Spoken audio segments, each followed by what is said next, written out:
لماذا قررت نتفليكس فجأة أن تجعل من الملاعب المغربية مسرحا لأضخم إنتاجاتها القادمة؟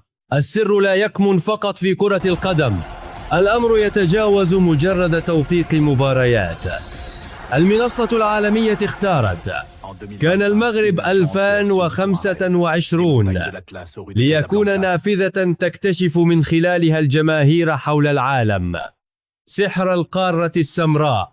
الاختيار جاء بفضل الطفرة غير المسبوقة التي تعيشها المملكة وبنية تحتية أبهرت الفاعلين الدوليين، بالإضافة إلى إبراز قدرة المغرب على التنظيم المحكم الذي نال إشادة دولية واسعة من الرياضيين الكبار.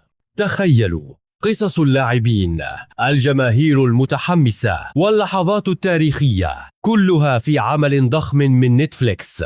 نتفليكس ستنقل للعالم كيف تحول المغرب إلى عاصمة عالمية للرياضة بلمسة احترافية مذهلة.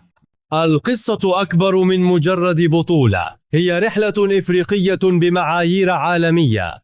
برأيكم، هل نجح المغرب في تقديم أفضل نسخة في تاريخ الكان؟ شاركونا آراءكم في التعليقات.